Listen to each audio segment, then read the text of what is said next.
Sveiki, aš Tomas Kravets, o šiandien pakalbėsime apie produktus, kurie gerina žarnyno funkciją. Jei dar nesate įsigiję mano abiejų knygų, rekomenduoju tai padaryti dabar. mitybosinžinerija.lt. Žarnyno funkcijos gerinimas yra labai svarbus bendrai virškinimo sveikatai ir gali padėti išvengti tokių problemų kaip vidurių užkietėjimas ar viduriavimas. Pateikiu 10 maisto produktų, kurie gali padėti pagerinti žarnyno veiklą ir paaiškinimus, kuo jie ypatingi, skatinantis šią funkciją. Daug skaidulų turintys maisto produktai, pavyzdžiui, neskaldyti grūdai, avižos ir rudieji ryžiai.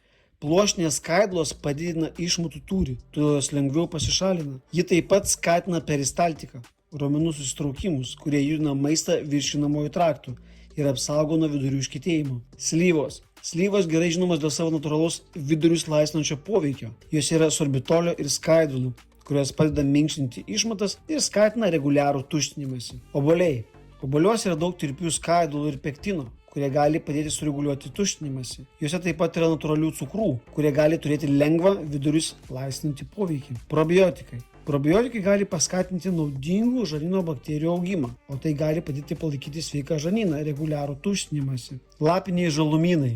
Pavyzdžiui, špinatai ir lapiniai kopūstai. Šiuose žalumynuose gausu magnio, kuris gali padėti atpalaiduoti žarnyno raumenis ir užkirsti kelią vidurių užkietėjimui. Beje, jeigu norite sužinoti daugiau apie magnį, yra video atskirai sukurtas prieš porą metų apie magnio rūšis. Būtinai pažiūrėkite. Uogos. Pavyzdžiui, mėlynės ir avietės.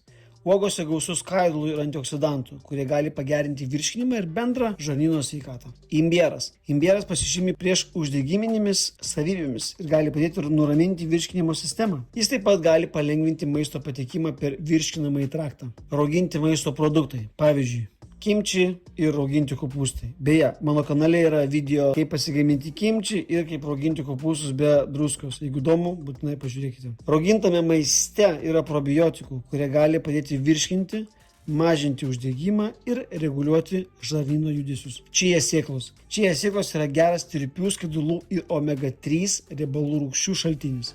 Jos sugeria vandenį ir žarnyne sudaro gelio pavidalo medžiagą, kuri gali padėti suminkštinti išmatas ir užkirsti kelią vidurių užkietėjimui. Pupelės ir ankštinės daržovės, pavyzdžiui, lęšiai ir avinžirniai. Pupelėse gausu skaidulų ir baltymų, kurie gali paskatinti reguliarų tuštinimąsi.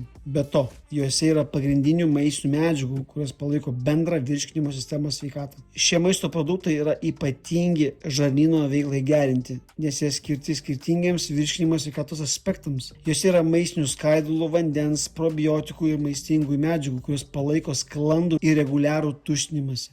Padeda išvengti vidurių užkietėjimo ir palaiko sveiką žarnyno aplinką. Įtraukdami į savo mitybą įvairius šiuos maisto produktus, galite užtikrinti optimalią virškinimo funkciją ir bendrą savijautą. Žiūrėkite kitus video, kuriuos matote ekrane, prenumeruokite patį didžiausią Lietuvoje lietuvių kalba kanalą apie sveiką gyvenseną ir mitybą. Būkite išmintingi, laimingi ir sveiki. Ate.